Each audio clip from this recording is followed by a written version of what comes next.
All right, welcome to another edition of the Networking Hub in South Asia of the Transformational Tourism Council. It's the beginning of 2020 and 2022. Wow, 2 years already lost.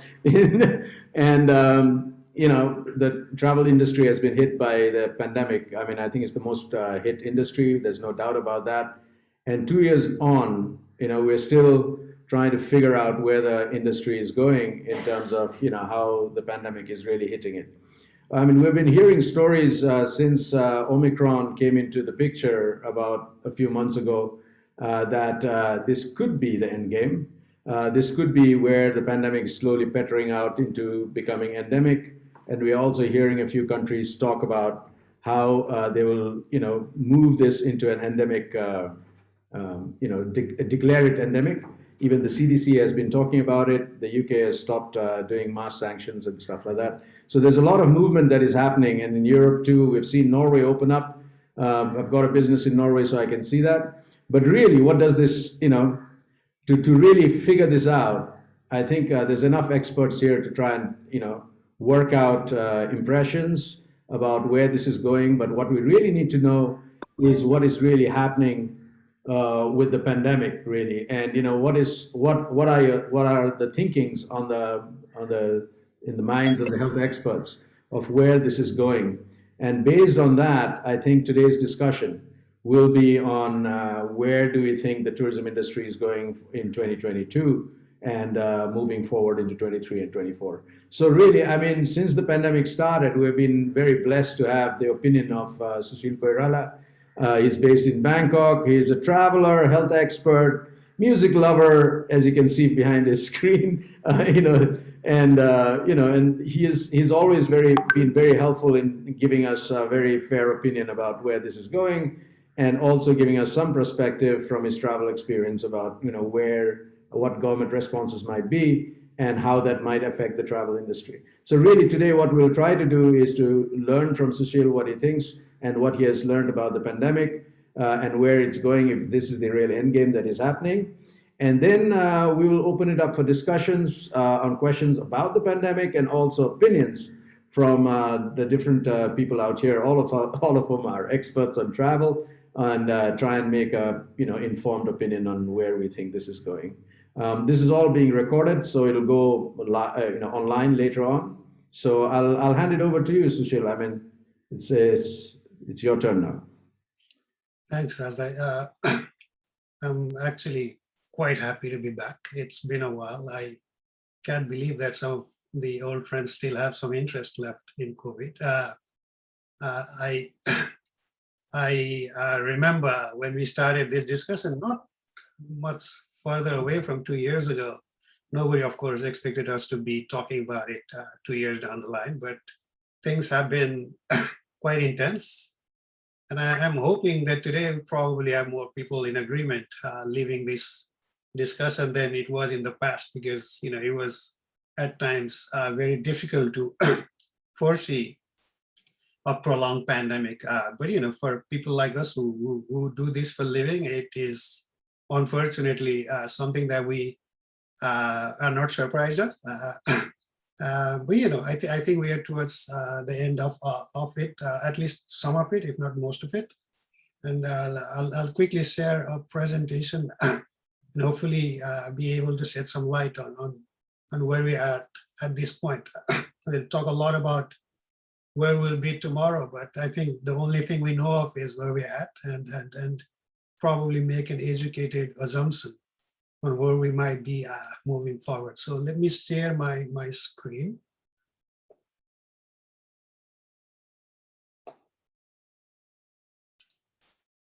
If I can get a confirmation that you can see my screen, and then I'll move ahead, Razak. All right, thanks. So I had to be trendy. So I choose the jargon in-game because since Hans Klaus, the WHO regional director in Europe, mentioned plausible pandemic in-game, everybody caught on to this jargon. What it really means is an end, effectively, to this pandemic, to a manageable public health issue. Today, I was probably not very well prepared because I was expecting it to be more of an international, more broader discussion. So I didn't put a lot of specific information on countries and so forth, but we're going to touch upon where we're at in terms of biological factors, especially virology and medical factors.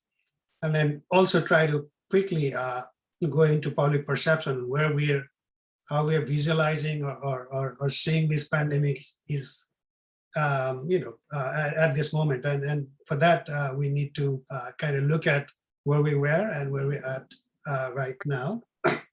And I think it's all in the interest of all of us to understand how government is perceiving that, though a lot of it is dictated by biology as well as public perception, but there are also other issues that government think of, especially economy and politics. So we'll also try to kind of briefly touch upon how government are going to respond to this pandemic moving forward, and then discuss more of an optimistic scenario of a pandemic endgame.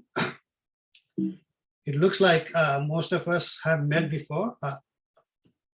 Okay, so for some of you who haven't met me before, my name is Sushil. I studied, public health in the 90s and work in this field. I spent first 10 years in Nepal and then last 14, 15 years working in the region. I generally mostly do public health research now, but I come from surveillance background, numbers, epidemiology, and so forth. So let's quickly, look at this pandemic 2 years down the line. It is probably safe to say that it's probably the biggest public health crisis of the last 100 years. By sheer numbers, these 391 million people are all reported cases. So if we factor in people who are not reported in the system, which, we all believe that sizable population are not reported in the system, it's probably touched a lot more than 500 million people infected, 5 million, almost 6 million deaths. And, there is estimate by the World Bank that it's already cost the global economy almost close to $10 trillion. It's also one of the most expensive pandemic in the history of mankind. In public health, we say it's very bad idea to compare epidemic to another one because everything is very unique and different. But to put it in a context, now COVID-19 pandemic is very comparable to most pandemics in human history. It's not as big as the plague or of the 15th to 16th century, but it's very comparable to Spanish flu now. We don't have that many there, but imagine, if we have no therapeutics or no vaccines or no treatment or and so forth, it could have been equally catastrophic global pandemic. So let's quickly look at what it is now. With Omicron, we have seen that this virus is, this variant is very contagious. It's almost impossible to contain it.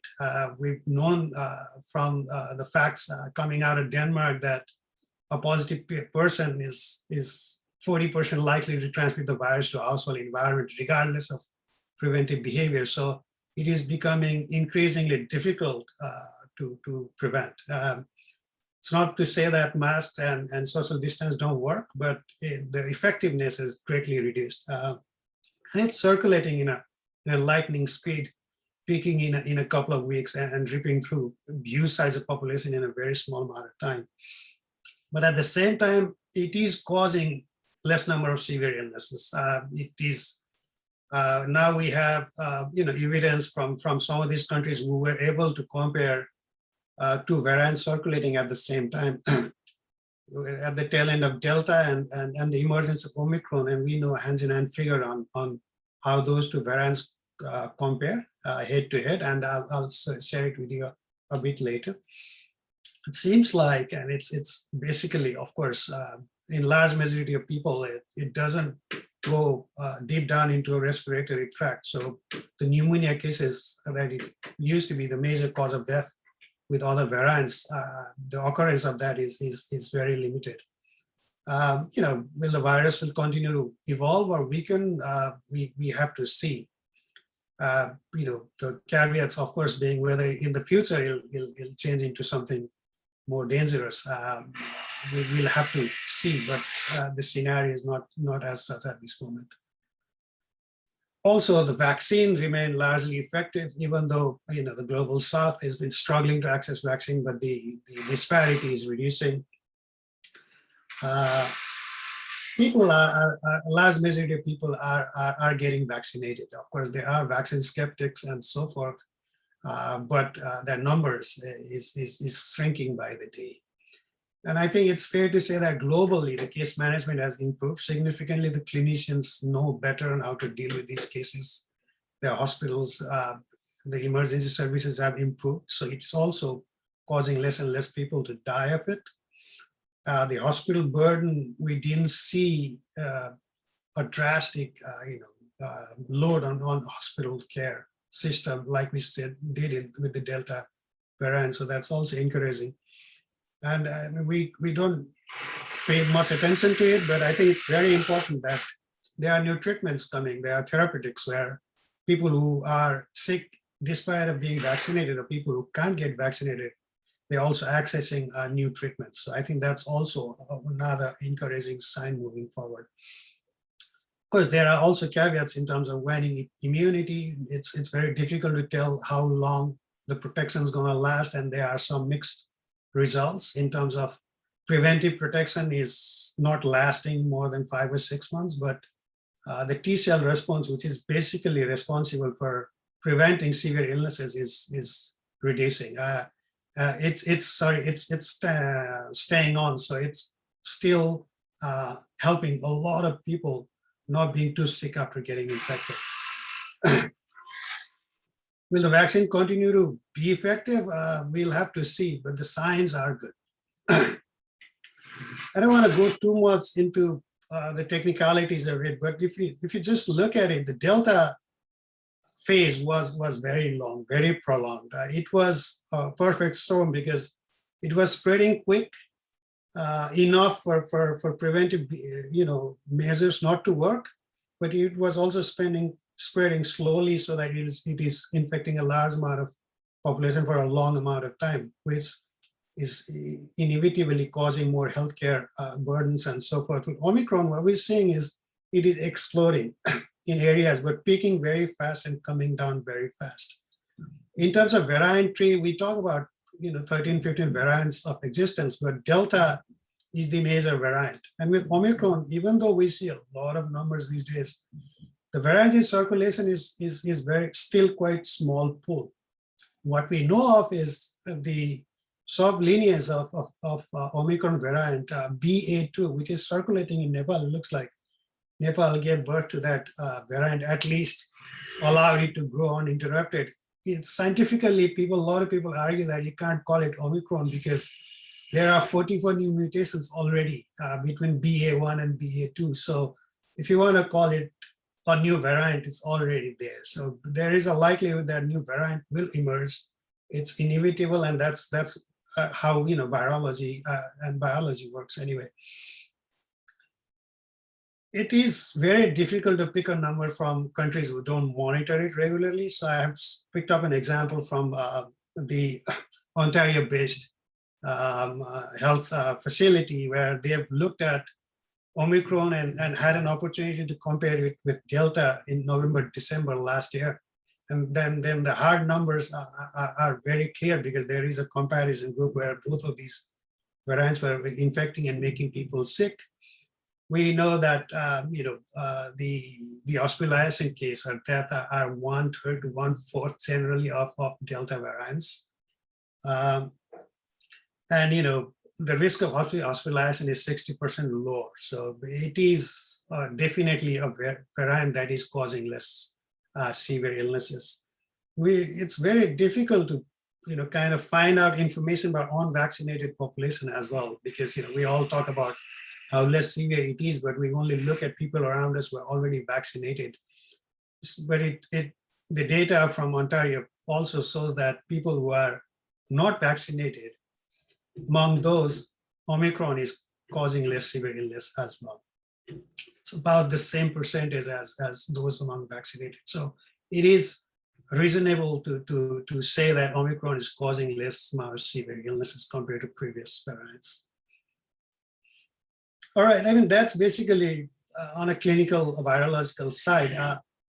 In terms of people's perception, that is also rapidly changing. And I think it has an importance moving forward. I'll come back to it later. Perceived personalized risk. I mean, people thinking that I may catch the virus and something really bad may happen to us is reducing. It's reducing because of a variety of factors.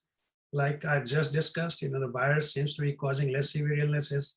The vaccine seems to be working. People who are sick are getting probably good enough care and so forth. So that has been changing rapidly.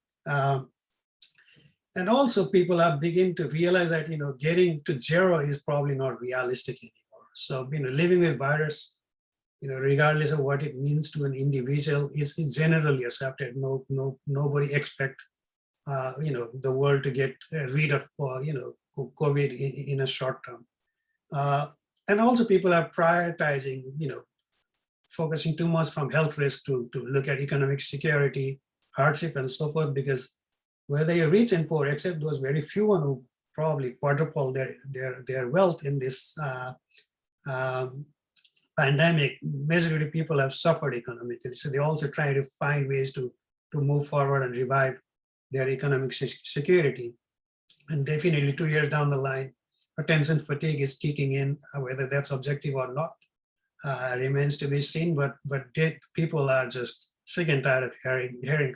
I'm also getting tired of talking about COVID myself. So, that tells that it's not on people's radar all the time like it used to be. This is a graph from March 2021 where people were very, very worried. It's from from Australia to Italy to Spain to Germany. They're all saying that they're very worried about coronavirus. We don't have the data now, but I have a feeling that it's much different.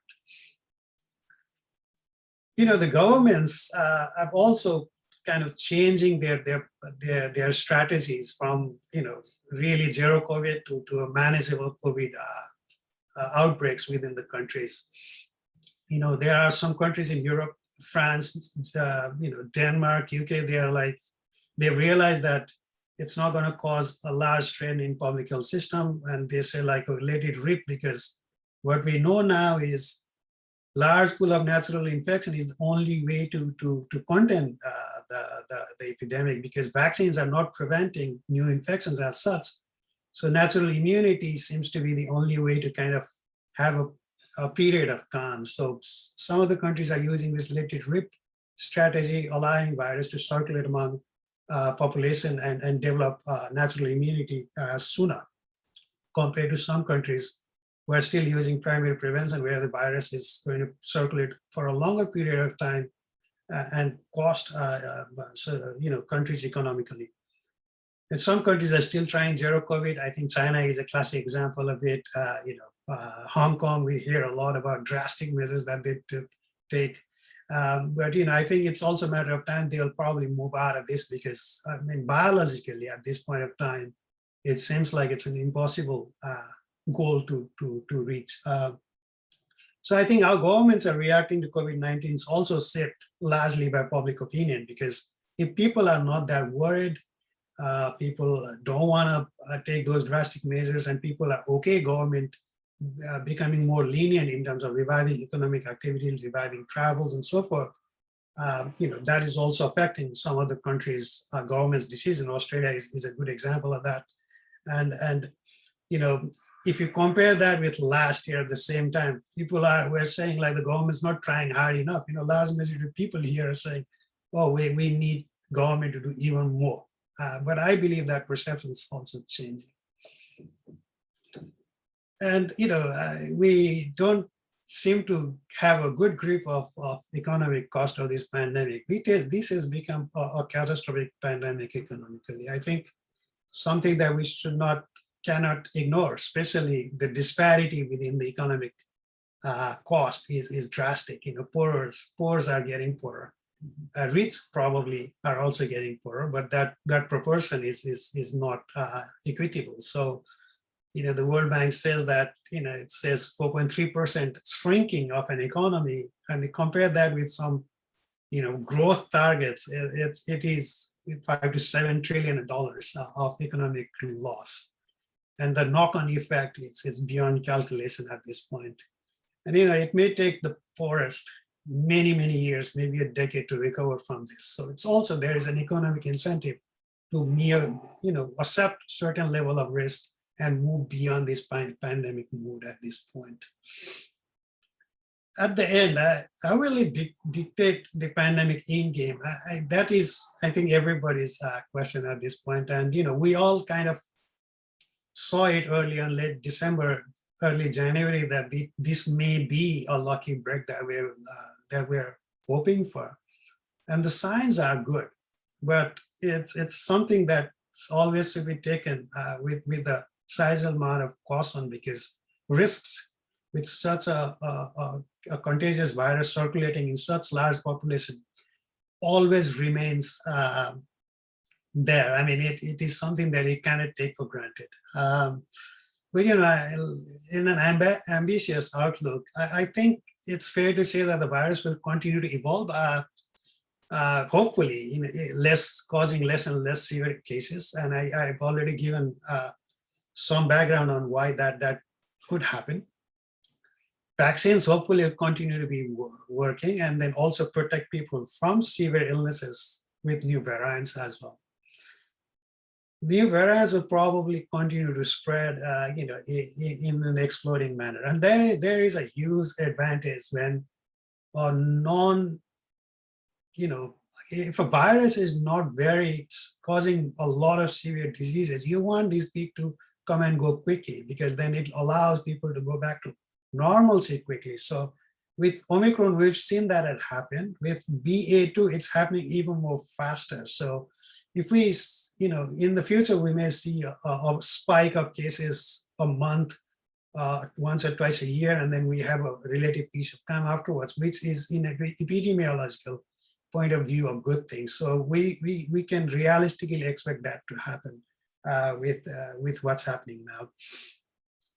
I also think that access to vaccine now, the global, the West has stocked enough of vaccine. I think the vaccine's trickling down to the poorer part of the globe, and the access is improving, even though there's a lot to be done. But still, I think it is an area that will progress significantly in this year, which is overall a good thing for the pandemic itself. I think there is a huge demand, and I think the companies now have more incentive to work on treatments.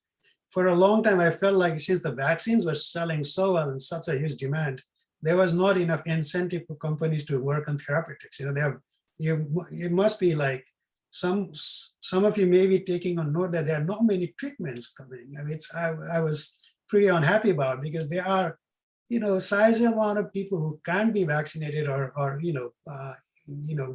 vaccines may not work on them because of biological predispositions. But there are also people who don't want to get vaccinated for a variety of reasons, and therapeutics is critical. There are also people who are vaccinated and get sick, so treatments are critical. And I think there is some encouraging signs, not enough, but I think 2022 we'll see more of treatments of some sorts coming around as well. I think people in general, I believe, will accept the occurrence of infection and kind of focus more on treatment and care. I think that's more of a flu-like mindset that we will continue to see in 2022 as well. And the government probably will react to all of this and try to be less restrictive, more free, and focus on strengthening care, not necessarily to preventing large-scale outbreak. We've already seen that very clear in Europe, and I think that's where we all probably end up heading sooner or later.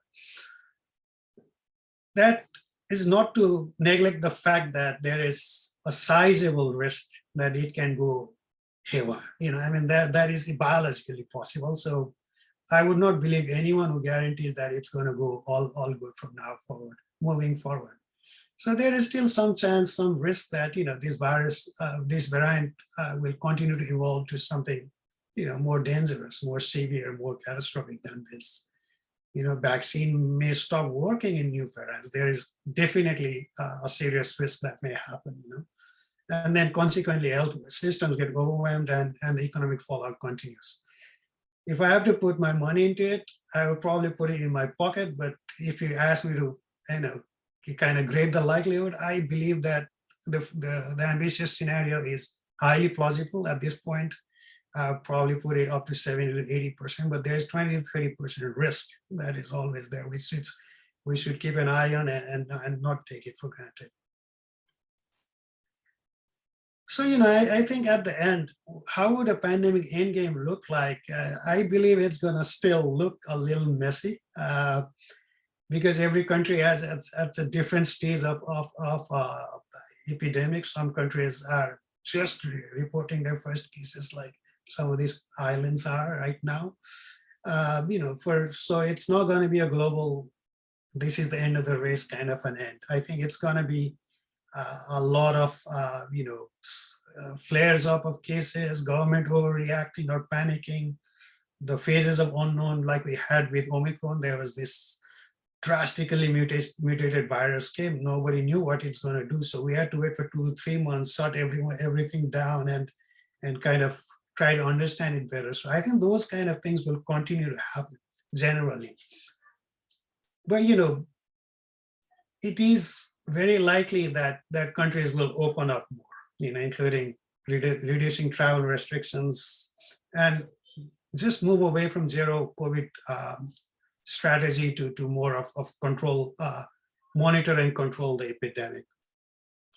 And that is, of course, if the variants and the new mutations come and show similar trends like it is showing right now.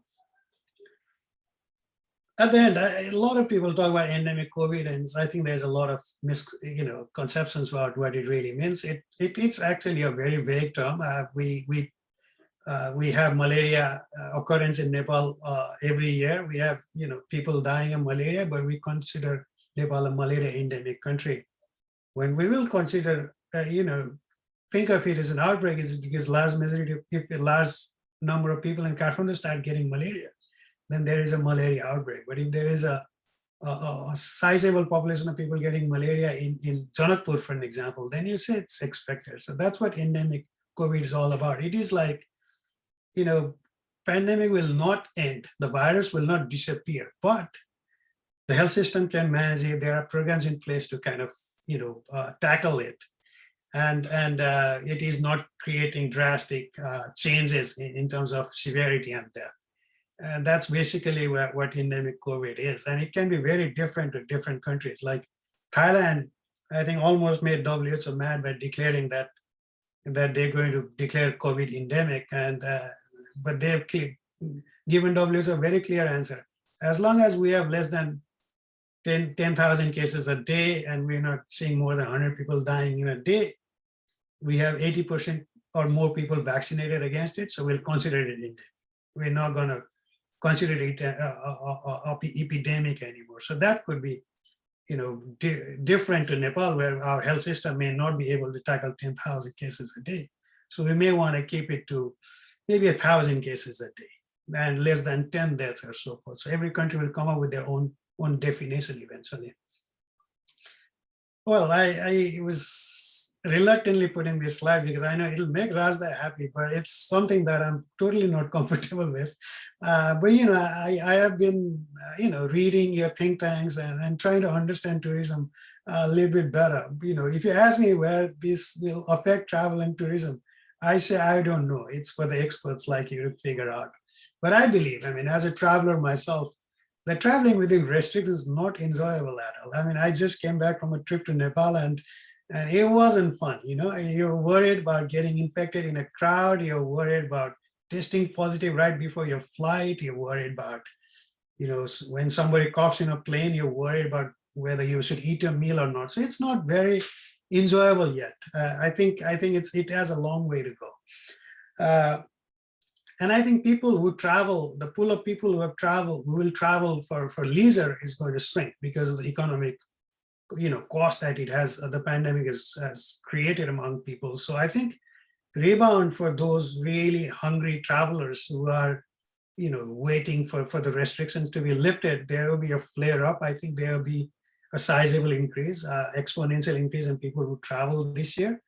But then the bottom half of probably the travel skeptics or people who have been adversely affected economic will probably stay back and work on their savings. So I believe it's probably going to, be recovering, but not back to a pre-pandemic stage.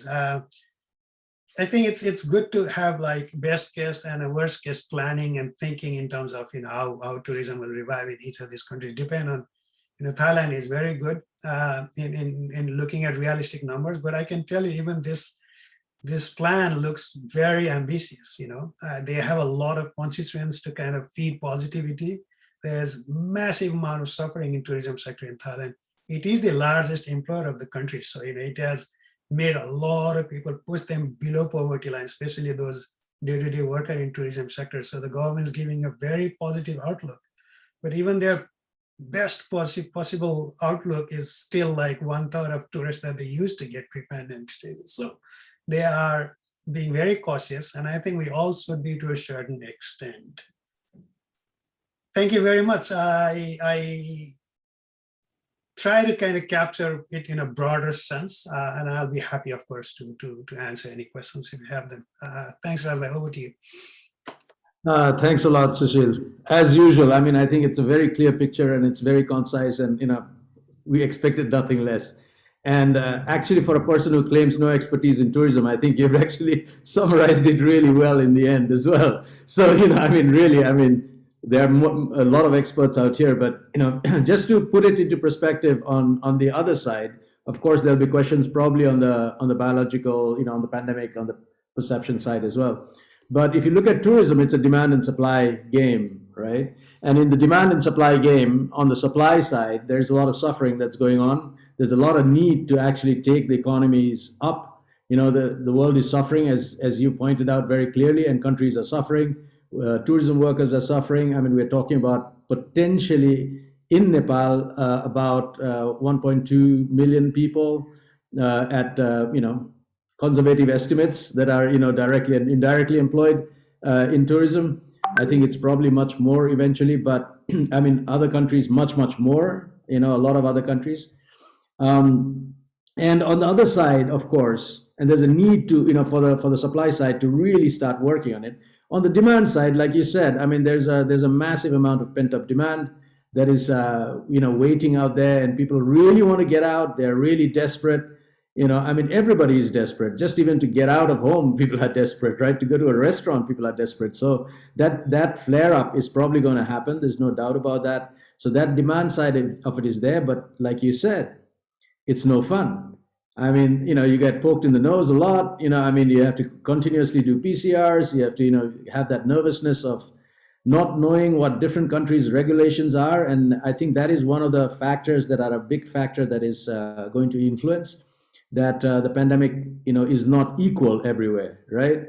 And it cannot be. So, and neither is the government response for a variety of reasons, right? Resources, health facilities, incompetence. I would like to mention that as well, because that's kind of an important one in our parts of the world. So all of those factors are there. So, with that little teaser to kickstart it and those keywords, I think I'll just leave it open for discussions, because everybody is an expert out here. And so anybody just pitch in and ask a question, make a comment. Let's get into the discussion side of it.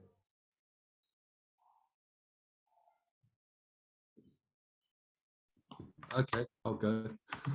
Sure, in looking at the pandemic 100 years ago, I remember seeing over the last couple of years all of these tracks of different waves moving through society.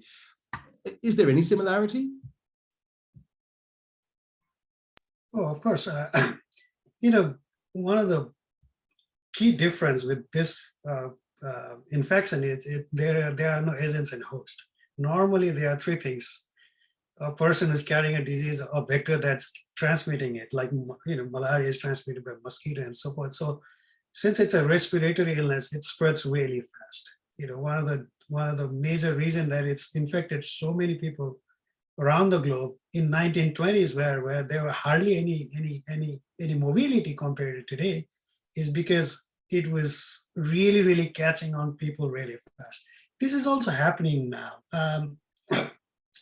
We try to kind of imagine how would a person from South Africa was in Nepal before Omicron was detected. Is because people move a lot even during the restrictions, and these kind of infections do not need that much of mobility to move around, and that's something that is very similar. You can really, if you look at those stories from Spanish flu or Hong Kong flu or so, if you read like newspaper, they look like exact copies like it is today. I mean, ironically, we don't seem to learn a lot from past pandemics, but the waves, the speed, the way people behave, the amount of people who deny it, it's very similar. I just finished reading a book on 1930s polio outbreak in the US, and it was almost ditto as what it is happening now, So there's actually a lot of similarities, which we don't seem to kind of learn from, unfortunately. So is there anything in there that you think we could learn from? I mean, what in terms of this endgame scenarios that you talk about?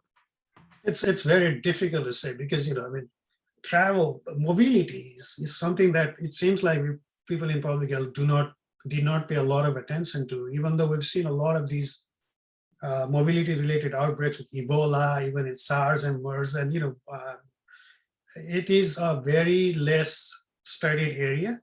But now I think a lot of people are putting their head around how we're going to kind of visualize our models in terms of disease that are directly related to human mobility, which is drastic. I mean, compared to even 10, 20 years ago, so many people travel across the world for so many different reasons.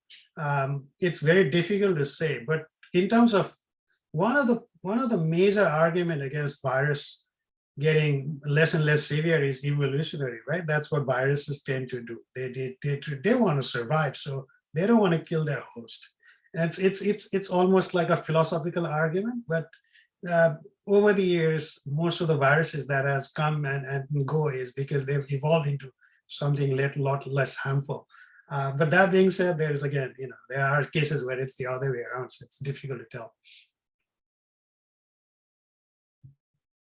Sorry to keep asking questions, but I've got so many. Immediately my brain starts saying, okay, if we are going to allow travel again, we're going to put ourselves back into a higher contagion scenario where we have people able to move around the world and infect in large numbers. With limited travel for the last 2 years, we've been trying to contain that situation. But if countries start to open it up again, and we have Nepal saying that it wants 500,000 visitors this year, we are potentially going back into a high contagion scenario where there's going to be reactions. And then tourism becomes the guilty party, not necessarily COVID. Is that a potential scenario that you see? I mean, we need to kind of transition out from this infection mindset, because if it's not causing severe illnesses, at one point we should either pay very less attention to how many people get infected. Like for seasonal flu, nobody really knows how many people get infected every year. Some believe it's like 1.6 billion people,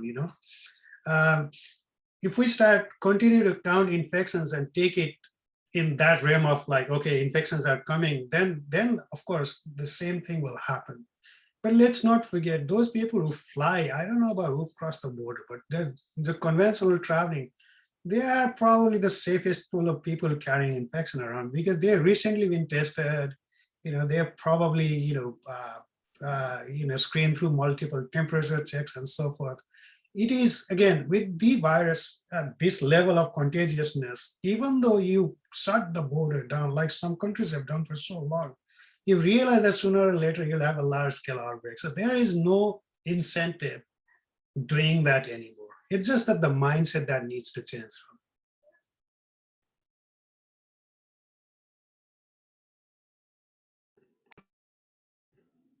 We got to give Robin a break now. I think Kim wanted to go.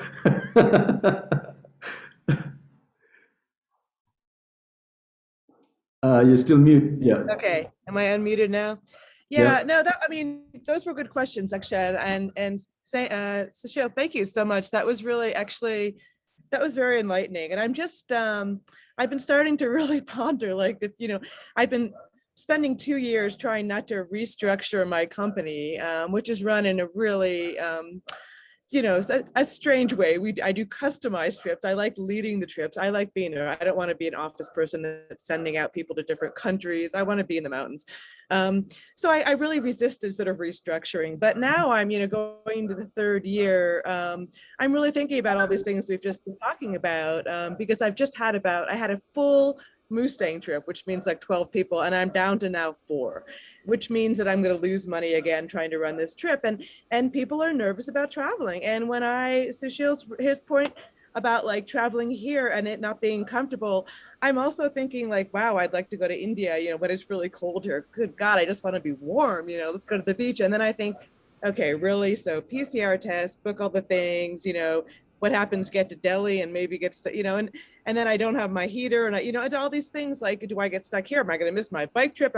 So all these little things that are affecting a 1-hour trip to India for me, this is what people's thinking, they're still thinking about. And I have a lot of people that are saying, this is something that's going to affect us. I think it's not just like, wow, well, I'm a little bit nervous about traveling. Is it going to be uncomfortable? Am I going to get stuck am I going to not be able to do the trip because I'm going to test positive? And even though it will spread quickly and people won't be so, in fact, everyone's vaccinated, still, I'm not going to be able to go on a trek with Omicron, or I'm not going to be able to fly home. And it causes all kinds of problems. I mean, so I'm sort of, and then there's the thing like, okay, people have any other hesitancy. So yeah, somebody's father is ill or somebody's, recovering from something. I'll give it 1 more year. So I think we're in that give it 1 more year phase, or I seem to be. And I wonder what you others that are in tourism, maybe in Asia is a better place to start. But if other people are in the same position, like I do have a trip in May that seems to be filling. So it seems like it's 1 month later, people seem to be a little bit confident, but I have a feeling that moving 1 month forward, people are going to say, and yeah, I agree that the plane travel, I mean, these people we're talking about a safe, I'm taking vaccinated people, we're talking about a safe group of people. But it's, yeah, and then Uttara had a really good question about the chances of simplifying regulations internationally to make it easier for travelers. Yeah, I mean, even now, 2 years later of like incessant talks about the restrictions, somebody just asked me, I'm like, I got to research. I've got no idea what is it today? Who knows? Like, oh, somebody said, I think we can get a rapid test. That's Qatar is good. And I was like, I don't know, I'm gonna have to research that today. So it's just a lot of work for everyone. And yeah, can we simplify it? Can we make it feel safe? I mean, and what are, like maybe Sushil can answer this. Like if somebody came, I mean, what should countries do? If somebody travels and they're on a group trip, a lot of people are going to be, I mean, we're all involved in this. What happens when you end up somewhere? You've jumped through all the hoops, you end up somewhere and you test positive, but we know it's something like let's say you had the flu. Are we going to stop people from coming on the trip because they have the flu? Or are we going to give them a mask and say spend most of the time in your tent? I mean, how do you handle this? I think it's that's my, I don't know. I don't know if anyone wants to go ahead and talk about tourism in general. I can tell you as a traveler, I do not look forward to travel till these restrictions are over. Also, I've lost significant amount of income because if I don't travel, I don't earn money. That's my work life is also affected. There are a couple of ways to see it, Kim, and I think it's about time that we start having a debate about it. We need to kind of every country needs to find a definition of what COVID pandemic means to them. Whether you're still chasing infections or you're only focusing on severe infections and so forth. Because until that changes, every COVID infection is a potentially life-threatening situation, right? So it's not only what government tells you to do. Sometimes you have to tell yourself that, oh, I shouldn't be doing this. I shouldn't be going around when I'm positive in transmitting the virus. So it's also a moral dilemma to a lot of people. I mean, I tend to think that way as well. So it's not easy, and I think it's changing. What Europe has done sounds very drastic now. When UK does it, it sounds stupid, but when Denmark does it, then everybody gets curious and say, "Hey, what's going on?" You know, no offense to UK, but you know, that's the way we say things sometimes. So when I look at what Denmark's trying to do, they did a modeling and they realized that okay, this is already peaked now. Whether we keep the restriction on or not, this is going to come down. And that these are the kind of forward thinking that's going behind, like, okay, don't worry about any of the restrictions anymore. So I think a lot of these, you know, nobody wants restrictions. The governments are in tremendous pressure. I mean, some governments are like living on the edge. They may fall anytime if they continue, going that path, because the level of hardship is going out of proportion. So I think no government wants to continue imposing these restrictions to the level that it is now. And yes, you're right, it is not working for majority of travelers. For some, they'll come travel in any condition, but it's not comfortable, it's not fun. And I think it'll change. I don't expect it to remain the way it is now. The clarity will come with time. And I don't think that's going to take very long, because I believe even China is going to give up on zero COVID right after this Winter Olympics. So I think it's going to change for better. How soon or to what extent, I can't be sure. I agree. I think you've got a very nice assessment out there, Kim. I think, immediately right now, with people affected or, family affected, death in the family, in the last year, all those things are actually restricting people, and all the complications that are coming with travel. I mean, all that unsurety, right? Will only bring on the diehards at this point. I think the diehards will definitely come. They don't care. They really want to come. We used to call them cowboys last year, right? They're going to come anyways. But but I think as governments realize, like what's happening with the UK, what's happening with Denmark, with Norway, I think Germany and Austria are going to follow very soon. I mean, all these changes that are coming will slowly catch on. And I think that will take a little bit of time. So in all fairness, I mean, if you're talking about how it's going to be travel in 2022, which is one of the topics today, we're looking at probably a really low spring season for Nepal. I mean, we talk about India, the seasons are slightly different. Australia is slightly different. Singapore is different. So, but let's talk about Nepal at this point. We're going to have a very slow, spring season, but I still believe the mountaineering season will be good. Yeah, so Omicron came and went. So, I think this is the right time. When last year also there were very last minute bookings that came in the mountaineering scene. So that part of it is going to be okay. So it'll be better than last fall is what I think the spring season is going to be. But from the fall on, I think we are slowly moving back on track in Nepal. And thankfully for countries like Nepal, adventure is the key. And adventure really means, is usually the first one to recover from crises, because adventurers have got that tendency to take risk, and two, because they want it now.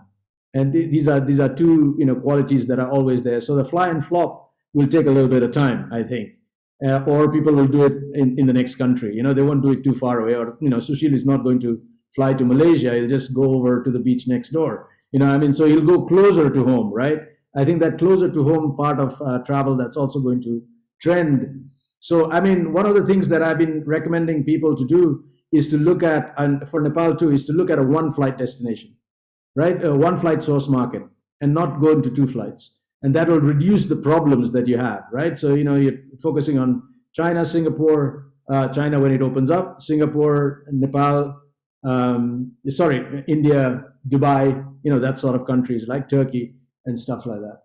So that is a sort of trend that I think that'll probably come, and it'll take a little while before these things settle down. And I take Uttara's question as well, and I think the simplifications will start coming in. The UK has already simplified it completely, travel into the UK. Norway has simplified it. Denmark has simplified it, and I'm sure slowly other countries will follow. I mean, I think China is probably the toughest, or Bhutan, I think, is still the toughest, in the world right now. Marcus, you had your hand up, and after that, I think it's Sunil. But Marcus put his hand down again. Hi everyone. Nice to see you all. Quick question, Sushil. What do you think are the 1, 2, or 3 key things that the government of Nepal can do to enhance credibility as a destination for visitors in the sort of COVID scenario? And second, what should the tourism industry do to work with the government to sort of reflect and enhance what the government is trying to do? Thanks. Such a difficult question, Marcus. Thank you. You know, what government should do is you know, probably a very long list. What they may end up doing is something that we need to kind of filter through. I think Nepal government is eager to get back into normalcy. I think they've already announced that the school is going to open soon and all of that. People are ready to get back on to the life. When I was there at the end of December, early January, nobody seemed to care about COVID anymore. So our bouncing back is going to be quick. Are they going to market it in a way that communicate it to the global audience is something that is always desired, right? So I don't think Nepal is going to change anything drastically in terms of running the business vis-a-vis COVID. But there is definitely a need to kind of, you know, be at least consistent on messaging and not confusing people. What we end up doing in Nepal inevitably, and you've been there long enough than I have, to know that we just have knee-jerk reaction to everything, you know, and that is never thought through, never consulted through experts and so forth. So that's where the problem is. And I think if they can figure that out, it's not only tourism sector, other sectors as well, where they have very, you know, hands-on, directly related to COVID, it's a situation that are directly related to COVID. I don't think there's ever a process of consulting the stakeholders, the so-called CCM, CCSA, whatever we call it in Nepal, is I don't know, it's totally dysfunctional, or it only makes decision that doesn't make sense. So it's difficult to tell, but just in terms of country being ready within its own context, I think that'll happen fairly quickly. I mean, as I said, the virus probably will continue to spread. In Nepal, I've always said that it'll rip through. I didn't talk a lot about preventing Omicron because I knew realistically it was not going to happen, not possible for a country with level of discipline like we do. But in terms of communicating, you know, building kind of a unified voice between different line ministries and so forth, I just wish they used their common sense, man. I don't even see that happening a lot of times. So I don't know what to really tell, but at least when you arrive in the airport, so that you're serious about COVID. When I arrived in the airport, it was like everything is marked and everything is in place, but people generally, I think, do not internalize the seriousness of the problem. So, but they were putting us all in a small waiting area to get our documents checked, for an example. Whereas in Thailand, you arrive and you put in a spaced out chairs where the volunteers come to you. They don't allow you to move around because then you'll make congestion, right? And then they check their document and everything, and then you go to the offices. Simple things like that, you know, that can make a huge difference on how people perceive your systems in place.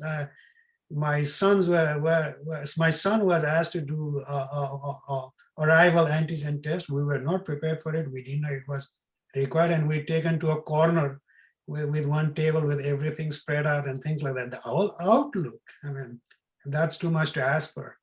Could have been better, you know. So I think we've got a long way to go, Marcus. I'm sorry for not being any more clear than this. In Nepal, everything seems a bit vague, you know. Marcus, you okay with that? Hold on, I'm not surprised. Let's put it like that. Yeah. And I agree. And I think the only thing that I can really pull out from there, which is, communication, really. I mean, the right messaging is kind of critical, and putting out the right image is very important. I think the government, like Sushil said, is probably not going to do it. It's not going to happen from them. So the only way we can probably get there is probably do it from the industry side, and I think that is probably the only angle that we have. And unfortunately, our industry is also very divided. So I mean, that's so people make their own messaging, and it goes all sorts of messaging is going on. Some people are just saying, "Don't worry about anything; it's all fine," and which is also the wrong messaging. So that's happening a lot.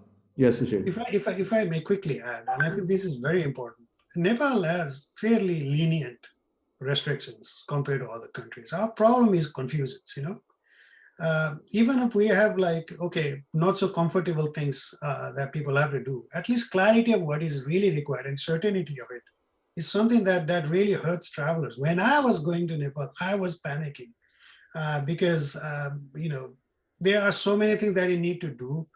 The whole online form thing is like, how did you travel by an air, and then there is no choice to choose a flight and stuff like that. Everything is confusing, and I think that's basically deterring or just putting people off, and I think that can easily improve if there is will.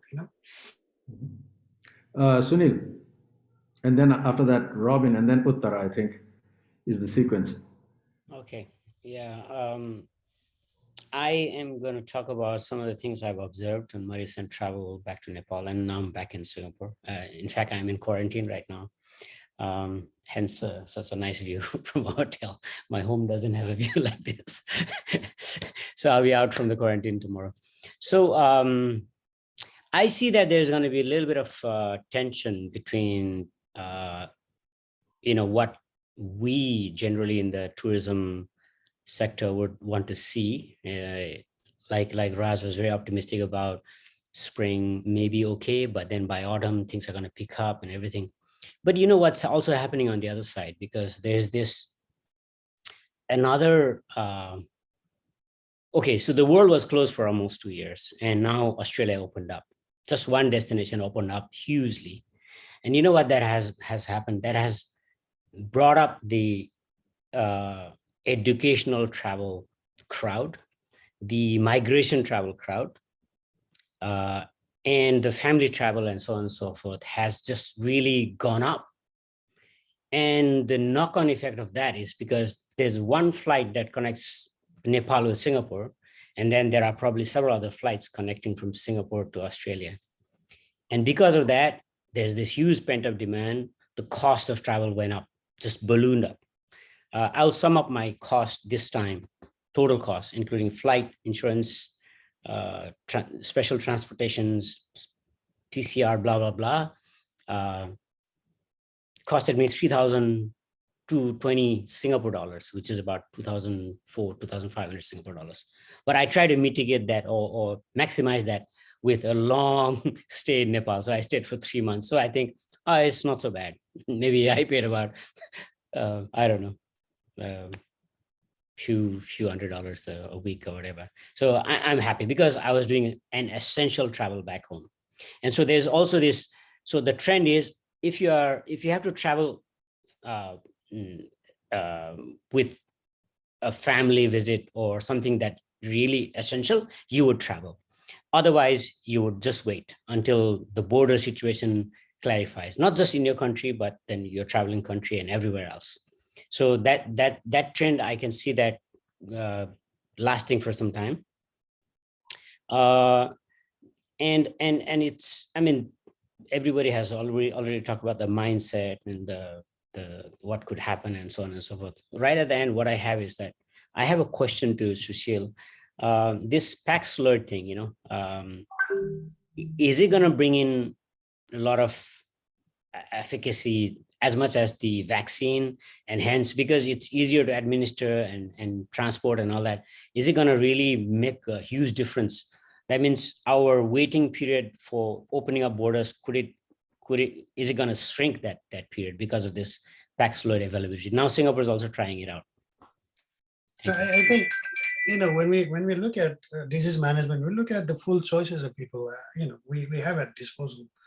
And one of the missing link right now is therapeutics. Of course, antivirals are difficult to manufacture. There are hardly any medicine that cures chronic viral infection. So that's a lot to be desired. But if they have the same intensity as they had developing vaccines, some of these therapeutics have immense potential.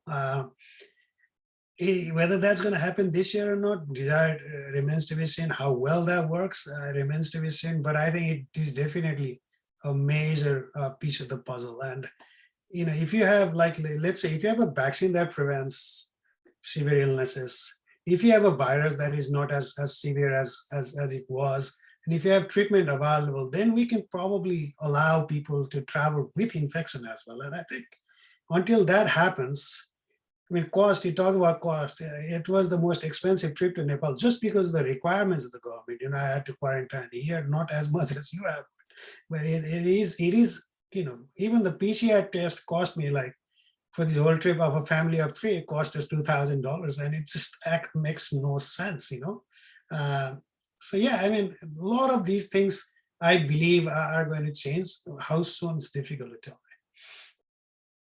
Yeah, Robin has had raised his hand and has put up a really fair point that, the trends are that, people are having 60-70% cancellations right now, or a deferral that is happening a lot right now. And later on, the bookings are again strong. But then there seems to be a tendency that people are very optimistic to book, but pessimist before traveling. I think Robin has really hit the nail on the head.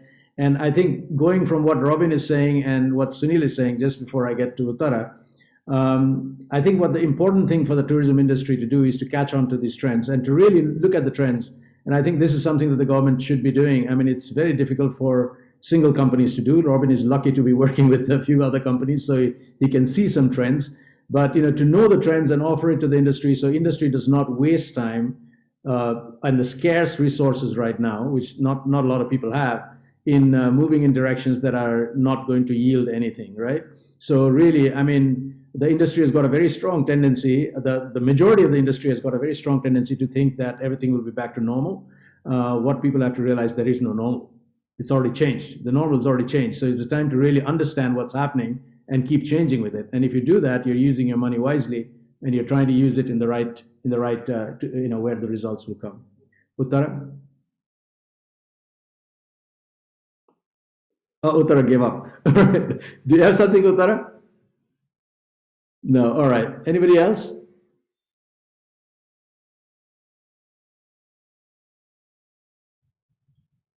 Wow, it's suddenly gone very quiet. And we've actually yeah, go ahead, Sunil. Sorry, Raz, I just had this really just a wild thought, okay? And I'm a master of putting cold water in your optimism, always. But then there's some light. It's some positivity. So I was thinking, like right now, the destinations which are doing well are the ones that have put in lots of measures in place, and they have done it effectively. Dubai is a prime example. Singapore somewhat also started a lot of VTL lanes, and they're doing okay. They recently opened VTL with Indonesia just across, stone throw away in those islands, but people are still not going there. Singaporeans who are so eager to go somewhere, they're still not going there because when they come back, they have to again stay 1 week in the hotel, right? So countries like Dubai, and maybe there are some others, I don't know, which are totally open. I think Maldives is open because a few of my friends recently went there. I'm thinking for us tourism entrepreneurs, I think we need to also really start opening up. We always think of inbound. I think you need, if you have the connections and the appetite, please think of outbound, how we can bring rich Nepalese from Nepal to Dubai and all these other fun places, warm places. And I think we may have just missed the boat for this winter period, because I think a lot of us went elsewhere. Even when I was in Nepal for these 3 months and I was feeling so cold and I had to cancel my race and I was really down, I just wanted to just get out of that place, to somewhere warmer, like what Kim has also mentioned about maybe go to India and warmer place. I think we also need to think of this both opportunities, inbound and outbound. That's my thought. Fair point, and there's no water that you put out there on the optimism there, but but it's a very fair point, and I think the thing revolves around pivots. I think this is about pivots, and it's about catching trends, and it's again back to catching trends and actually changing your business to actually adjust to those trends. And I think this is again about being very open to the idea that there is no more normal. It's not going to happen like before anymore. So you got to really start studying the market and really trying to do what you really want to do with those trends, right? I mean, and of course it differs with different companies. I mean, I've never concentrated on outbound, mostly because I'm not interested in selling destinations. I'm not interested. I don't know. So I'm interested in selling things that I know, and that's inbound for me. So and some other people might be different. So really making the right pivots can really make the difference. There's definitely an indication about that, and catching trends is key in tourism. A few trends that are coming in is that people are willing to pay a little bit more money who are willing to travel. You already told that yourself, Sunil, right? When you really need to travel, you will pay a little bit more money. So basically, you can upsell a lot more now, because people also feel like if they spend more money, they're safer. It's not true, but they feel it. So why not, right? So these are all little tendencies that are there. There's also a trend that that this pent-up demand is there, right? There's a lot of family travel, but along with family travel, because people feel like, oh, this is the last time I'm going to see my family, might as well do it now. They'll also attach tourism to it. So we're getting a lot of Nepalese coming back who also want to travel. Right? We didn't see that before, right? But now they are here, so they don't know what to do. So there's like, let me just go and see the country anyways. And so that sort of tendency is also happening. And to adjust what you have to fit all of these is little pivots that you need to make in the business. There's no doubt about that. And I think that is another thing that we need to catch on in the tourism industry moving forward. Anybody else? I think we've come at exactly the time that I was actually thinking, 10:45 here in Nepal, which I was thinking to actually close this for today. And if nobody's got any final words, I'd like to say thank you very much to Sushil again. Sorry to drag you again right here, into a tourism craziness and the desperation, but you always help to shed light to this, and I really enjoy this.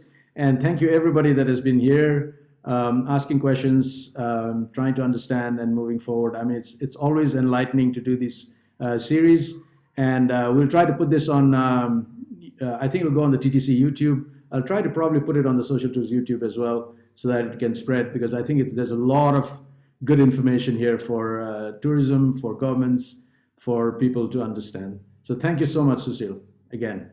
And thank you, everybody. You all. Have a good day. Thank you, everyone. Thanks That was a lot. great. That was really interesting. Go Cowboys. Let's get those Cowboys. Thank Thank you. you very much. Great. Thank you. Bye-bye. Have a good day, everyone.